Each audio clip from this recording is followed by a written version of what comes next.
Bom dia a todos. Hoje nós iremos apresentar um seminário sobre o Brasil Caboclo. Bom dia! Irei falar sobre o panorama ecológico da área cultural do Brasil Caboclo, a Bacia Amazônica, o sistema Solimões-Amazonas e sua floresta tropical.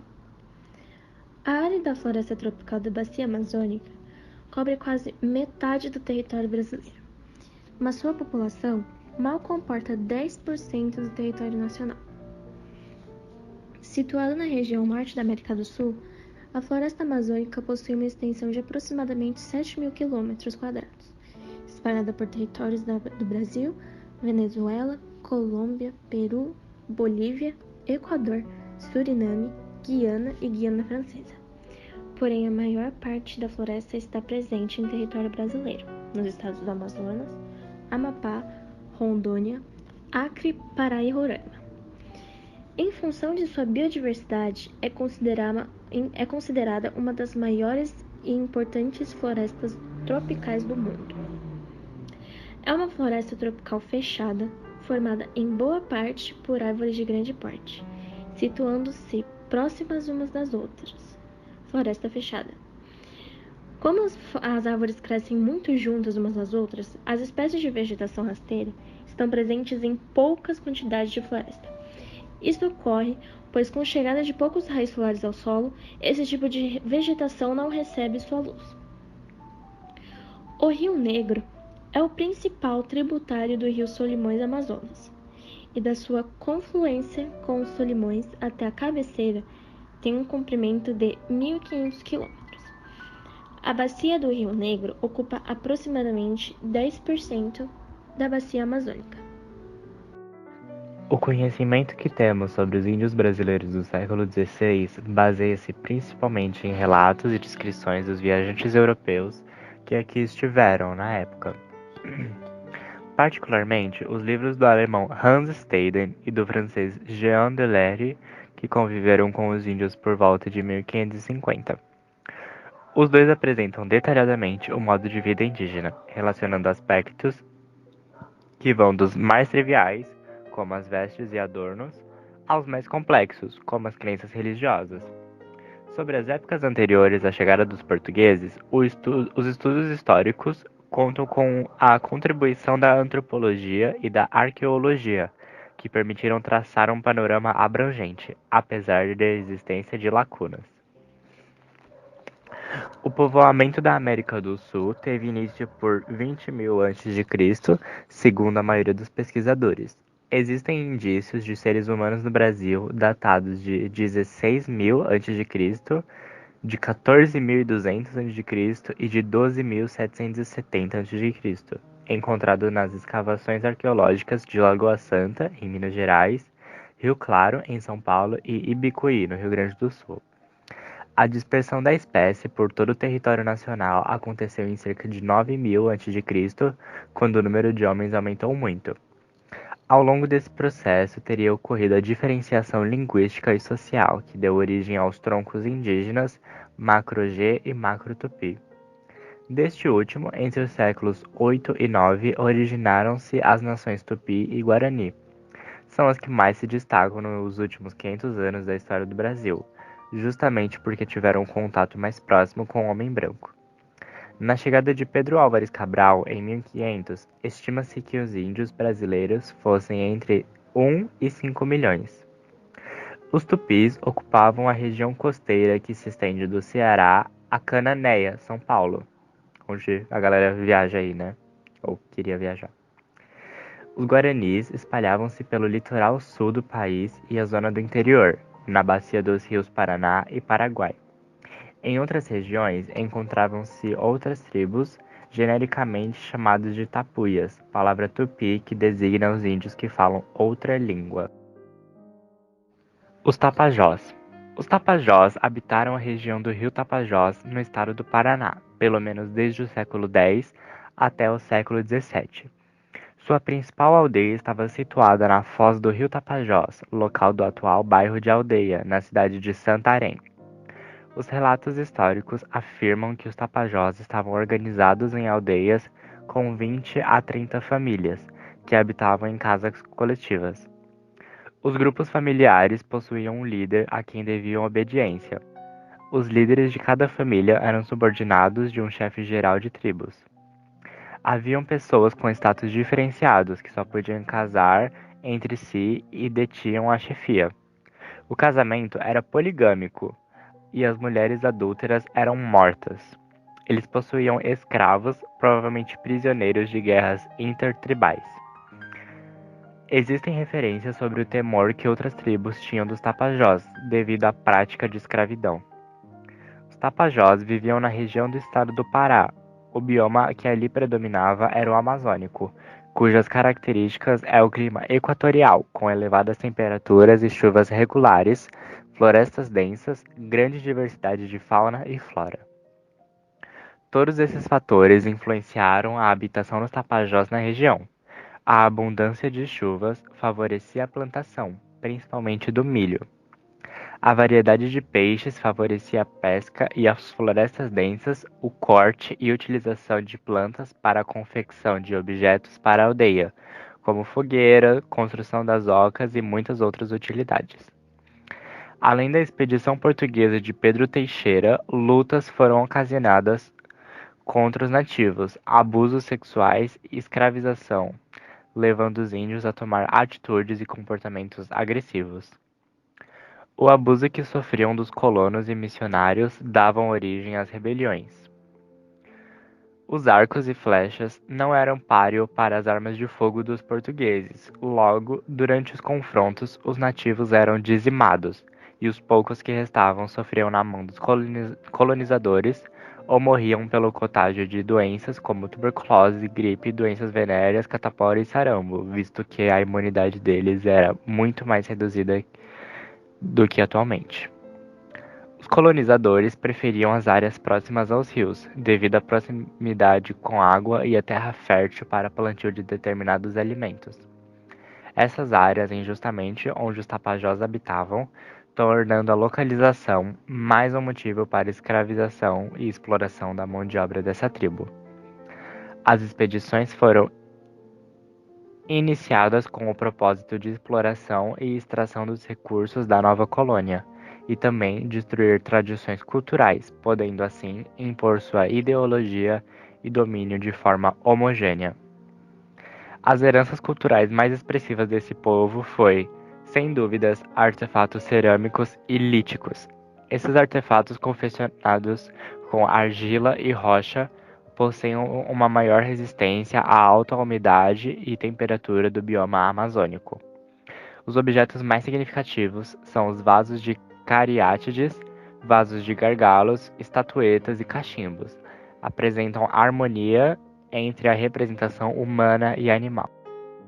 Os Marajós.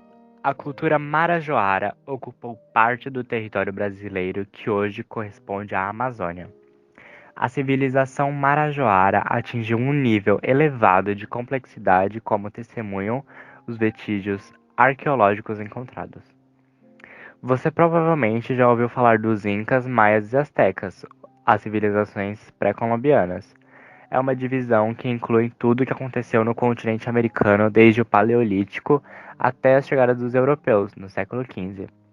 A cultura marajoara, que ocupou parte do território brasileiro, que hoje corresponde à Amazônia, também faz parte da era pré-colombiana. Quando os portugueses chegaram ao Brasil em 1500, os marajoaras já haviam desaparecido cerca de 200 anos antes. A civilização marajoara floresceu por volta do ano 400 d.C., mas há indicações da atividade humana na região desde o ano 1000 a.C. Outras civilizações também ocuparam o território que mais tarde viria a se chamar Brasil a partir de 1500. Mas de todas, a cultura marajoara foi a que atingiu um maior nível de complexidade, muito mais do que muitas pessoas simplesmente vivendo juntas. O povo marajoara recebeu esse nome por causa da atual ilha de Marajó, onde viveram, atingindo um número aproximado de 100 mil pessoas durante a quarta fase da ocupação da ilha. Alguns estudos arqueológicos propõem que essa civilização começou com um grupo originário dos Andes, enquanto outros afirmam que ela se originou na própria ilha. De qualquer forma, a cultura marajoara desenvolveu-se de maneira muito complexa. Eles eram qualificados especialmente na agricultura. Afinal, alimentar 100 mil pessoas caçando e pescando não é uma tarefa muito fácil, né, gente? Outra característica interessante do povo marajoara é que eles criaram colinas artificiais ou usaram formações montanhosas existentes para construir suas casas e assim evitar qualquer inundação. A partir da criação das capitanias hereditárias, que marcam o início da colonização no Brasil, os índios foram escravizados e se tornaram a base da economia colonial. Nenhum colonizador sobreviveria na mata amazônica sem esses índios, que eram seus olhos, suas mãos e seus pés. Em uma de suas visitas, o padre Antônio Vieira se espanta com a quantidade de gente dizimada pelos colonos, em nome da civilização. Ele fala sem exagero que mais de 2 milhões de índios teriam morrido e muitos continuavam sendo usados de forma brutal. As primeiras fortificações da Amazônia foram construídas por portugueses para expulsar invasores franceses que acabaram migrando para o que é hoje a cidade de Cayena, que fica localizada na Guiana Francesa. Quando os portugueses compreenderam o valor das drogas da mata, que eram capazes de substituir as especiarias trazidas pela Índia, iniciaram um esforço para racionalizar um novo negócio, que tinha como principal fator de produção a mão de obra indígena escravizada. Portugueses deserdados do Tratado de Tordesilhas procuravam instalar-se nas vizinhanças, tiveram que travar lutas e construir fortificações. Então, começaram a operar na região traficando com os índios aliados as drogas da mata, que eram cacau ainda selvagem, o cravo, a canela, o urucu e a baunilha, além do açafrão, da salsa-parrilha, da quina, do puxuri e um grande número de sementes, também cascas, tubérculos e óleos e resinas. A única forma de obter maior produção era através da escravização dos índios, para os trabalhos regulares. Por um lado, a união com o patrono nativo, que vivia com medo de uma rebelião geral dos indígenas, estava perfeitamente consciente de que sua única fonte de riqueza era o desgaste de levas e levas de índios em condições de trabalho que ninguém poderia sobreviver. A maior dificuldade, porém, estava na contingência inevitável de deixar os índios soltos, para juntar as cobiçadas especiarias que cresciam na mata infinita. A solução foi escravizar aldeias inteiras, mantendo as mulheres e as crianças como reféns, enquanto os homens trabalhavam nas florestas. Os que sobreviviam às vezes conseguiam conservar a vida familiar, quando suas mulheres não eram roubadas por algum português ou mestiço, e manter sua cultura de comunidade para manterem suas tradições. Mas mesmo assim, a população indígena se desgastava rapidamente, exigindo constantes reposições. Além disso, haviam as missões criadas por padres e jesuítas para enquadrar os indígenas ao máximo, tirando assim seu modo de vida tribal e os transformando em um povo desculturado e mestiço. Em 1834 ocorre a cabanagem, um movimento contra a regência do Rio de Janeiro. A guerra entre cabanos e portugueses, infelizmente, acabou dizimando populações ribeirinhas, quilombolas e indígenas quando o Barão de Caçapava estava indo atrás dos participantes da cabanagem. A população neo-brasileira da Amazônia formou-se também pela mestiçagem de brancos com índios, através de um processo secular em que cada homem nascido da terra ou nela introduzido cruzava-se com índios e mestiças, gerando um tipo racial mais indígena que branco. Incapaz de atender aos apelos de gente boa da terra que pedia mulheres negras e portuguesas, a coroa acabou por dignificar através da lei e por estimular, mediante regalias e prêmios, o cruzamento com mulheres da terra. Independentemente dessa política oficial, porém, a mestiçagem se vinha fazendo desde os primeiros tempos da colonização. A novidade consistia para o português em tomar uma das índias semi-cativas como esposa oficial, diferenciando os filhos desta como seus herdeiros em detrimento do conjunto dos que gerava. Desse modo, ao lado da sua vida tribal que fornecia em todo o vale, alcançava-se uma sociedade nova de mestiços que constituiria uma variante cultural diferenciada da sociedade brasileira, a dos caboclos da Amazônia. Seu modo de vida essencialmente indígena, enquanto a adaptação ecológico-cultural constatava flagrantemente no plano social com o estilo de vida tribal. Em suas comunidades originais, voltadas exclusivamente para o preenchimento das suas condições de existência, os índios haviam conseguido, com as mesmas técnicas, uma grande fartura alimentar e a manutenção de sua autonomia cultural. Transladada aos novos núcleos, a adaptação indígena apenas permitia não morrer de fome porque as novas comunidades se ocupavam mais de tarefas produtivas de caráter mercantil requeridas pelo mercado externo do que da própria subsistência. Os incentivos que o consulado pombalino deu aos casamentos mistos entre índios e portugueses são interpretados na historiografia como um poderoso fator de assimilação social e cultural dos índios. Postula-se de forma mais ou menos mecânica que a miscigenação oriunda dos casamentos interétnicos exerceu ou tinha poder de exercer um efeito deletério na organização social dos índios como grupo étnico específico e diferenciado no mundo colonial.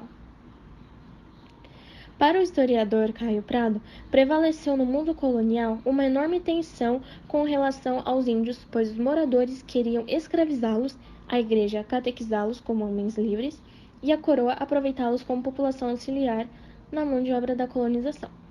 Mas esse quadro começou a mudar com as reformas pombalinas, pois a expulsão dos jesuítas da colônia, a criação de vilas e freguesias com antigos aldeamentos, a obrigatoriedade de que os índios falassem a língua portuguesa e os incentivos ao casamento misto entre eles e os portugueses abriram caminho para a definitiva solução do problema indígena, viabilizando a mestiçagem biológica e a assimilação cultural dos índios. Apesar dos casamentos mistos facilitarem os processos de homogeneização cultural, deve-se avaliar com cautela o impacto da miscigenação no processo de desorganização da vida social dos grupos indígenas e como fator de sua absorção pelo mundo colonial. Como sabejamente tem demonstrado a historiografia e a antropologia, os grupos étnicos e suas fronteiras não desapareceram, necessariamente pela maior mistura biológica e cultural. Assim, apesar da tendência à miscigenação prevalece no período pombalino, na capitania do Espírito Santo, os índios mantiveram-se como grupo étnico e social, separados dos demais vassalos portugueses. Afinal, 30 anos depois da expulsão dos jesuítas, a categoria índio aparece na documentação do período para classificar a esmagadora maioria da população das vilas de Benevente, antiga missão de Nossa Senhora de Iritiba, e Nova Almeida, antiga missão de Santo Inácio dos Reis Magos. Além disso, ambas as vilas continuaram sendo consideradas vilas de índios por todo o período colonial. Migração dos açorianos para a região amazônica. Em Belém do Grão-Pará, entre anos de 1748 e 1750, o sarampo grande deixou um rastro de corpos insepultos, precisões noturnas, flagelação pública e fome. Memória da cidade do norte da América Lusitana, a epidemia fomentou lamentações, martírios e orações.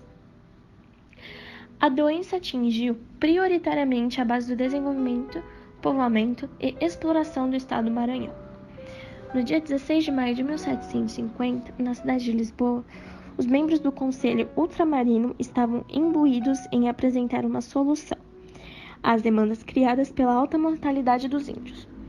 Desde 1748, os moradores e o governador do estado do Maranhão sugeriram como solução a autorização para a formação de tropas de resgate e o financiamento da coroa para a entrada de escravos africanos. 2 anos e muitos índios mortos depois, os conselheiros encaminharam 2 soluções a Dom João V. Descartavam as tropas de resgate e incentivavam a utilização de escravos negros. No entanto, a medida mais prontamente executável, diga-se de passagem, não sugerida nem por moradores e nem pelo governador do Maranhão, era o envio de imigrantes açorianos. Grão-Pará, Açores e Lisboa se conectam através de linhas invisíveis que articulam experiências de diferentes sujeitos, em diferentes partes do Império Português. Nesse jogo de cenas, encontramos possibilidades de entrelaçamentos de vidas aportadas na imigração de açorianos para a Amazônia. O arquipélago de Açores entrou para a historiografia como ponto de partida de imigrantes. Nesse sentido, as crises na produção de cereais, epidemias, secas, abalos sísmicos e vulcões formariam um cenário propício aos movimentos emigratórios. Aliado ao quadro de instabilidade da natureza estava a conjugação entre estratégias individuais, familiares e interesses estatais, de povoamento e defesa de outras regiões sob administração de Portugal. Os Açores e a Ilha da Madeira formaram um projeto inicial de domínio à distância do Império Português, ainda no século XV. No entanto, tais regiões também se tornaram exportadores de colonizadores. No século XVI, se reconhece a presença de açorianos nas principais frentes de expansão portuguesas, nomeadamente em África e na Índia. Feito, a ocupação portuguesa do Rio Amazonas se faz inicialmente, visando a expulsar os franceses, holandeses e ingleses, deserdados no Tratado de Tordesilhas, que procuravam instalar-se nas vizinhanças de sua desembocadura. Para isso, tiveram que travar lutas e construir fortificações. Estas começaram a operar na região como feitorias, traficando com os índios aliados as drogas da mata por bugigangas. Quando se aperceberam do valor comercial das especiarias assim obtidas, substitutivas das que Portugal trazia das Índias, um esforço deliberado se empreendeu para racionalizar e ampliar o negócio como a única forma factível de obter maior produção, constituía a escravização dos índios para os acompelir um trabalho regular, e isso foi feito. A reação indígena a esse tratamento desencadeou a guerra e o afastamento das tribos, antes aliadas para refúgios em que se opunham, a salvo da escravidão, impondo-se ir buscá-los onde se acoitassem. Organizaram-se grandes expedições que subiam os rios na preia aos índios arredios. Uma solução melhor seria encontrada, com a instalação de núcleos missionários, principalmente jesuíticos, mas também carmelitas e franciscanos. Mas estes tiveram que lutar muito com os próprios colonizadores para impor como a mais racional e proveitosa. Os aldeamentos missionários, sobretudo jesuíticos,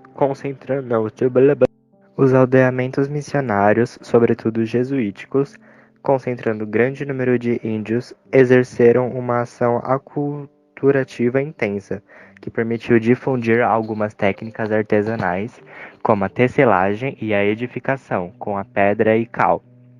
Novas espécies de cultivo, como o arroz, a cana-de-açúcar e o anil. Introduzir a criação de animais domésticos, como o porco e a galinha, e, em certas áreas, iniciar a criação de gado. Vivendo nas comunidades que cresciam em torno dos centros de autoridade real e do comércio, contando embora com sua própria indiada cativa ou dependente. Os colonizadores viam limitadas suas perspectivas de riqueza pelo crescimento do sistema de reduções, que aglutinava a massa maior de índios. A coroa portuguesa esforçou-se por estabilizar a sociedade nascente, estimulando o cultivo de algumas plantas indígenas, como o tabaco, o cacau e o algodão. Para essas tarefas produtivas e também para consolidar o seu domínio da área disputada pelos espanhóis, introduziu na Amazônia colonos das Ilhas Atlânticas, principalmente dos Açores. Esse foi o único contingente colonizador trazido para a Amazônia para transplantar um modo europeu de vida. Vinham estruturados em famílias, trazendo cada homem, sua mulher, seus filhos e, por vezes, umas poucas cabeças de gado. Formaram inicialmente alguns núcleos agrícolas, mas esses foram ganhos progressivamente para os modos de vida da região, forçados pelo maior valor adaptivo das fórmulas indígenas de trabalho e de alimentação, e sobretudo pelo atrativo econômico da exploração das drogas da mata. É assim que a maioria desses núcleos acabou dispersando-se, engajados na economia extrativista. Contudo, a existência de mercados urbanos locais permitiu a alguns desses açorianos e a umas poucas missões religiosas fundar estabelecimentos agrícolas de gado que enriqueceram a economia com novos tipos de produção alimentar e artesanal nas manchas de pastagem ativa de Marajó e do Rio Branco. A população neo-brasileira da Amazônia formou-se também pela mestiçagem de brancos com índias. A produção de algodão foi impulsionada pela Revolução Industrial Inglesa. Por conta da inovação do tear mecânico e por Portugal ter uma aliança com a Inglaterra, a colônia portuguesa produzia matéria-prima para produtos da indústria têxtil, utilizando da mão de obra escrava. O algodão foi muito explorado no norte do país, principalmente no estado do Maranhão, mas a cotonicultura, que é a cultura de produzir algodão, também foi explorada em outras partes do país, como Ceará, Bahia, Pará, Pernambuco, São Paulo, Rio de Janeiro e etc. Boa parte do algodão era destinado para o mercado externo, mas o que sobrava era usado para fazer a vestimenta dos escravos. Alguns indígenas usavam a fibra do algodão para produzir redes. Por conta da decadência da mineração no país, os portugueses decidiram cultivar diversos produtos no país para não afetar a sua economia, como algodão, tabaco, arroz, cacau, café e muito mais.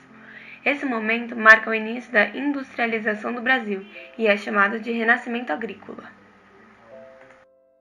A extração da borracha no século XIX e a emigração em massa dos nordestinos para a região.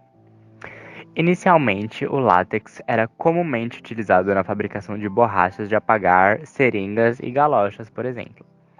Anos mais tarde, os estudos desenvolvidos pelos cientistas Charles Goodyear desenvolveu o processo de vulcanização, através do qual a resistência e a elasticidade da borracha foram sensivelmente aprimoradas.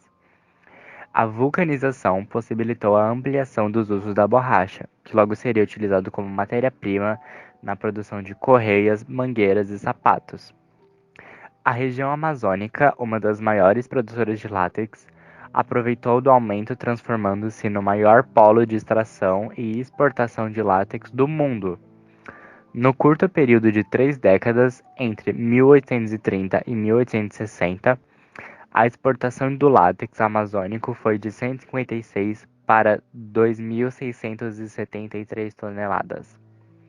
No início do século XX, a supremacia da borracha brasileira sofreu forte declínio com a concorrência promovida pelo látex, explorado no continente asiático. A brusca queda do valor de mercado fez com que muitos aviadores fossem obrigados a vender toda a sua produção em valores muito abaixo do investimento empregado na produção. Entre 1910 e 1920, a crise da seringa amazônica levou diversos aviadores à falência e endividou os cofres públicos que estocavam a borracha na tentativa de elevar os preços. Os nordestinos foram motivados nesse século pelo ciclo da borracha, que se repetiu também durante a Segunda Guerra Mundial. O Amazonas era tão nordestino que, se fosse feito um censo no Amazonas, teríamos 65% da população formada por nordestinos e descendentes, afirmou Francisco Canindé. O nordestino tem tido uma presença muito forte no Amazonas, em especial durante o apogeu da borracha, principalmente por causa da mão de obra. No período da Segunda Guerra Mundial, o Nordeste passava por uma fase difícil em relação à seca, e em decorrência disso existia uma mão de obra muito farta, em especial os das zonas rurais. A migração para a chamada Terra de Fartura foi sempre estimulada com o aval dos governos estaduais nordestinos. Porém, com os acordos de Washington, assinados por Getúlio Vargas em 1943, esta passou a ser estimulada e organizada pelo governo federal. Depois da Segunda Guerra Mundial, as indústrias passaram a adotar uma borracha sintética que poderia ser produzida em ritmo mais acelerado. Essa inovação tecnológica acabou retraindo significativamente a exploração da seringa na floresta amazônica. No entanto, até os dias de hoje, a exploração da borracha integra a economia da região norte do Brasil. Genocídio indígena na atualidade na história do Brasil. O Brasil surge na história como a descoberta pelos portugueses, mas diversos povos nativos habitavam todas as extensões do continente americano, desde tempos imemoriais. Estima-se que, à época do descobrimento, até 5 milhões de índios viviam no país.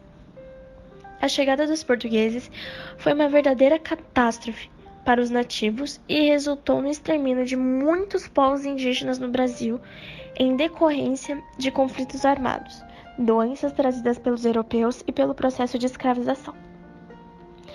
No início do século XX, ainda predominava a visão de que o índio deveria ser civilizado, ou seja, ser assimilado à cultura ocidental, se tornar um não-índio. Em 1910 foi criado o SPI, Serviço de Proteção ao Índio, que buscava fazer o contato com tribos isoladas e promover a coexistência pacífica entre colonizadores e indígenas nas frentes de expansão econômica.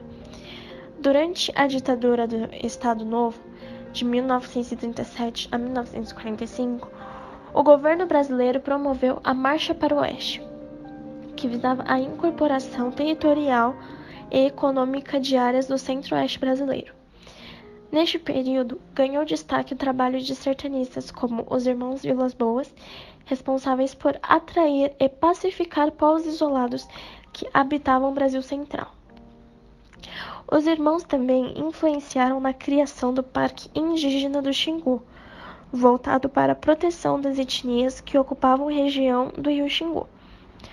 A criação do parque, em 1961, representa um marco histórico de proteção. Isso porque ainda não havia uma legislação que garantisse efetivamente os direitos territoriais dos índios. Em 1973, o governo aprova o Estatuto do Índio.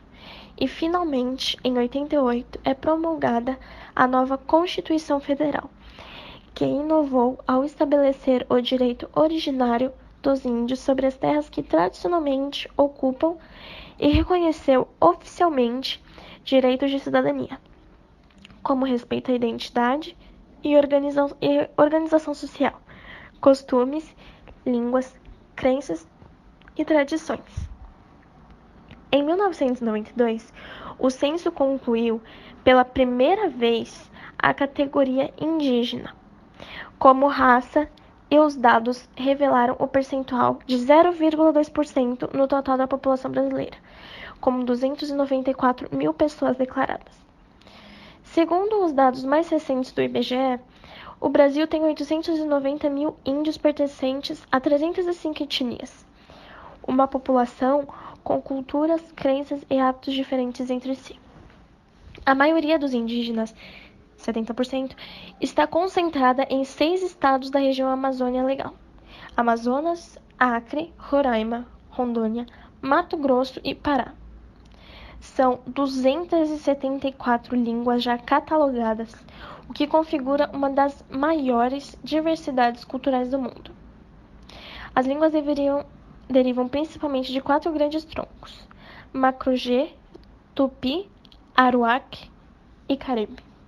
O desmatamento na Amazônia não é uma prática atual. O bioma, que ocupa cerca de 49,29% do território brasileiro, nos estados do Acre, Amapá, Amazonas, Pará, Roraima, Rondônia, Mato Grosso, Maranhão e Tocantins, foi preservado até a década de 1970. Passou assim a sofrer com a retirada da cobertura vegetal. Entre 1969 e 1974, ocorreu a construção da rodovia transamazônica, a BR-230, que corta o Brasil na direção leste-oeste, com o objetivo de ligar a região norte do Brasil às demais regiões. Assim, deu início ao desmatamento na Amazônia. Essa construção de grandes proporções atraiu uma população grande para a área, e foi então que o desmatamento passou a se desenvolver, especialmente às margens das rodovias, que eram áreas desapropriadas para as práticas agrícolas. O desmatamento da Amazônia é um tema que vem sendo muito tratado hoje em dia. Segundo os dados do INPE, já foram desmatados 700 mil quilômetros quadrados. Isso equivale à área de 23 Bélgicas ou 17 Holandas. Ainda mais, 172.839.500 campos de futebol. Em 2019, o desmatamento na Amazônia cresceu cerca de 85%. Em área desmatada, chegou a 9.165,6 km². No dia 19 de nove de 2019, ventos úmidos que sopravam da Amazônia para as regiões sul e sudeste trouxeram fumaça de queimadas para diversas cidades de São Paulo e do Paraná. A fumaça vinha de focos de incêndio no Cerrado e na Amazônia. Nesse dia, São Paulo ficou mais escuro por conta da fumaça. Quem lembra, foi um dia tenso, né? Essa foi a maior devastação no bioma registrado nos últimos 5 anos. O desmatamento na Amazônia cresceu cerca de 85,3% no ano passado, em comparação com 2018, de acordo com dados divulgados em 14 de janeiro pelo INPE. O desmatamento é um dos principais fatores que impulsionou os incêndios na Amazônia, que causaram comoção em todo o mundo no ano passado. Houve um aumento de 30% nas queimadas no bioma, passando dos 68.345 focos registrados em 2018 para 89.178 em 2019. Em 2018, foram registrados alertas de desmate numa área de 4.219,3 km². Após a repercussão internacional do aumento do desmatamento verificado a partir de julho, o presidente Jair Bolsonaro acusou sem provas o INPE de mentir sobre os dados e exonerou o então diretor do Instituto, Ricardo Galvão, que havia rebatido as críticas do presidente. Por sua oposição ao governo e defesa da ciência, o pesquisador acabou eleito pela revista especializada Nature como um dos 10 cientistas que se destacaram em 2019. Bolsonaro, que já declarou diversas vezes a intenção de explorar a floresta, negou a existência das mudanças climáticas. Devido ao discurso do presidente, a agenda ambiental do governo, especialistas temem que o desmatamento atinja níveis alarmantes nos próximos anos.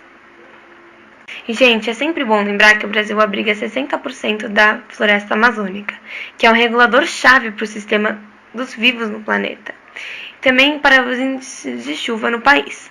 As nossas árvores absorvem cerca de 2 bilhões de toneladas de dióxido de carbono por ano e liberam 20% do oxigênio do planeta. Vamos preservar a Amazônia aí, galera! Agora irei falar sobre os aspectos culturais, começando pela comida. A culinária, desenvolvida pelos caboclos antes do estabelecimento do processo colonizador, certamente passou por intensas modificações, pois a inserção de novos alimentos e novas tecnologias fez com que alguns elementos fossem abandonados, como é o caso da substituição do trempê, que era uma estrutura triangular de ferro utilizada pelos caboclos para cozinhar alimentos, onde o fogo era posto embaixo da estrutura e uma panela era pendurada sobre o fogo. Ele foi substituído pelo fogão a lenha. O caboclo, elemento da miscigenação, possui alguns aspectos culturais de 2 ou mais grupos étnicos, significando com isso que sua culinária é também uma mistura de etnias. Há pratos de origens crioulas, como também releituras ou adaptações de pratos de outras etnias. A alimentação do caboclo tem sua base na mandioca, influência indígena que trouxe as técnicas de plantio e cultivo. A mandioca acaba transformando-se em farinha d'água, beijus, pirões e mingaus. Outros pratos típicos são pato no tucupi, tacacá, peixe moqueado, pirarucu de sol, açaí, pequiá, pupunha, caldeirada de tambaqui e matrinchã na brasa. Falando sobre músicas, encontramos ritmos muito interessantes, como o tucuju, com muito batuque, o marabaixo, o cacicó e os outros, ritmos da cultura local, da Guiana e do Caribe, mas com características próprias da região do Amapá. O brega e o carimbó dominam os palcos dos salões paraenses, ritmos que venceram a imensidão regional, levados pelas ondas de rádio e pelos canais de televisão. Essas novas tendências musicais se expandiram de fato nos anos 1970, firmando-se nacionalmente como uma nova performance com muito swing. O brega, que foi inspirado no swing, em especial na música It's Now or Never, interpretada pelo rei Elvis Presley, passou por várias fases de renovação e mudanças rítmicas, firmando-se no plano nacional, em especial no estado do Pará. Ritmo quente com letras irreverentes. O brega ocupa cada vez mais espaço e atenção nas mídias alternativas regionais. Muitos contos e lendas surgiram da imaginação e sabedoria dos povos indígenas da região. São típicas da região as seguintes lendas: Boto Cor-de-Rosa, Iara, Vitória Régia, Lenda da Mandioca e o Irapuru. As festas e danças típicas do norte são carimbó, ciranda, boi-bumbá e marujada. No universo das religiões espiritualistas, os índios influenciaram vários rituais e crenças nas tribos tradicionais da região norte do Brasil. Essas religiões são marcadas por adoração aos elementos da natureza e a deuses específicos. Nas celebrações religiosas dos índios, existem diversos ritos com danças, acessórios e pinturas corporais. A diversidade religiosa é muito grande no norte do Brasil, graças à tolerância com as variadas crenças que existem no país. Segundo a distribuição oficial dos fiéis das principais religiões do Brasil, demonstrada pelo censo demográfico, a região norte tem uma população majoritariamente católica, mas também conta com um grande percentual de evangélicos, pentecostais e evangélicos de missão, além de um número menor de seguidores de religiões afro-brasileiras e orientais. O número de pessoas sem religião também é grande no norte do Brasil.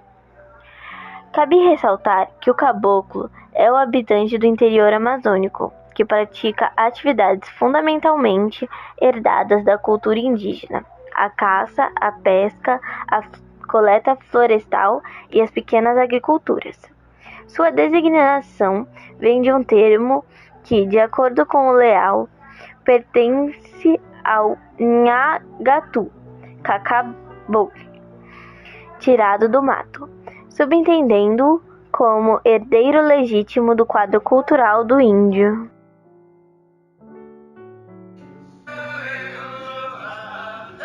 Milhares de quilômetros de distância, horas de voo, horas de estrada, horas de barco, e mesmo assim, estamos mais conectados do que pensamos. Você sente, ela sente.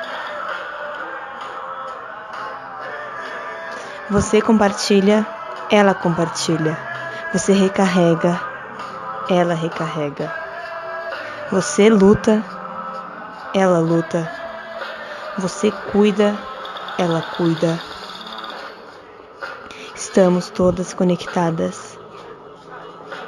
O que uma faz ecoa na vida da outra. Natura Ecos. É tudo uma natureza só. Natura, o mundo mais bonito é o seu. A questão é: nós queremos e merecemos a floresta amazônica preservada? Se queremos a floresta amazônica preservada, sim, ela é a obra mais bonita e também uma grande parte do Brasil, com cerca de 5 milhões de quilômetros quadrados. A floresta amazônica ocupa 60% do território brasileiro. Sem ela, o Brasil não seria o mesmo. Agora, se merecemos, eu diria que não. Como diz as próximas notícias. Estudo indica que queimadas na Amazônia ocorreram em áreas desmatadas em 2019. Pelo menos 125 mil hectares, o equivalente a 172 mil campos de futebol foram desmatados desde o início de 2019 e depois queimados em agosto, segundo o relatório. A maioria das ocorrências foi observada na Amazonas, onde 39.100 hectares foram desmatados e depois queimados, ou cerca de 30% do total. A mesma sobreposição também foi detectada em Rondônia, no Pará, onde houve numerosos focos de incêndio em agosto. Esses foram os últimos números disponíveis pelo estudo antes da publicação desta reportagem. As queimadas trazem grandes consequências para o local, como, por exemplo, perdas da biodiversidade. Vegetações e animais sofrem em decorrência das queimadas. Perdas da qualidade do solo, a terra fica menos fértil e gradualmente mais frágil, e problemas de saúde, tendência ao aumento de casos de doenças respiratórias nas cidades próximas às queimadas. Além disso, há um grande impacto no aquecimento global. Hoje, o Brasil está entre os maiores emissores de gás carbônico, principal causador de efeito estufa no mundo, segundo dados. Focos de queimadas na Amazônia em junho foram os maiores para o mês nos últimos 30 anos, diz INPE. Foi um aumento de 19,6% em comparação com o mesmo mês do ano passado. Em junho de 2020, foram 2.248 focos ativos e em 2019, 1.880. Segundo o INPE, a média histórica para junho é de 2.724 focos ativos de queimadas no bioma Amazônia. Em junho de 2020, o índice ficou 17% abaixo da média nos últimos 21 anos, mas o número não passava dos 2.000 desde 2007, quando houve 3.519 pontos de incêndio na floresta. Entre janeiro e junho, foram 10.395 focos em todo o país, contra 8.821 no mesmo período do ano passado, um crescimento de 17,8%. Em meio ano, já tivemos mais incêndios do que nos últimos 13 anos, como mostra o gráfico. Mas, se procurarmos bem, encontramos ONGs e organizações que têm como objetivo impedir o desmatamento da floresta, como a ECAM, Organização da Sociedade Civil, que atua para a proteção biocultural da Amazônia e as pessoas que vivem lá. Seu objetivo é construir em parceria com os povos da floresta ações que assegurem qualidade de vida e bem-estar à população local, assim como o equilíbrio socioambiental da região. Também existe a Requintas, que foi fundada em 1999. Ela é uma organização social civil brasileira que atua pela conservação da biodiversidade, sediada em Brasília. As ações da Requintas são realizadas em todo o território brasileiro por meio de parcerias com o setor privado, as autoridades governamentais e o terceiro setor.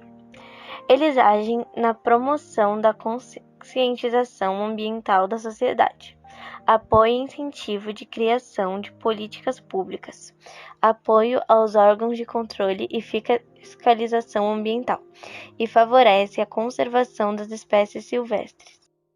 E seus princípios de atuação são independência institucional e existência autossustentável, valorização e respeito aos seus profissionais, ações baseadas em princípios éticos e respeito a todas as formas de vida. E não podemos esquecer do Instituto Socioambiental, ISA.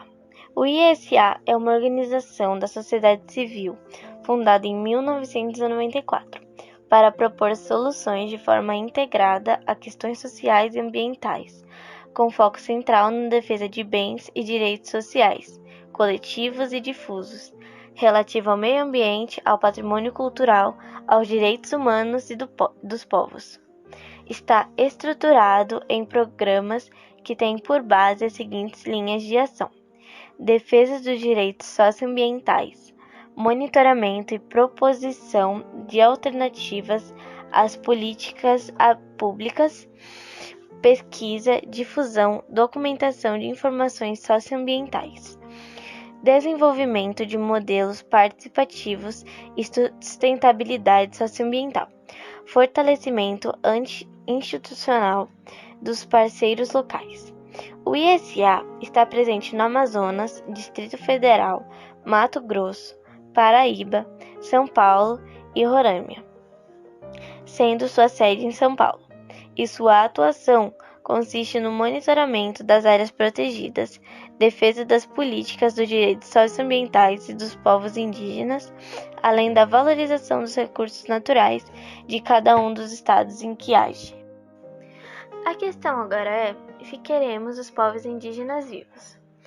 A Amazônia, com sua natureza exuberante e ao mesmo tempo frágil, acolheu uma grande diversidade de povos ao longo da história, no interior de suas matas e na beira dos rios.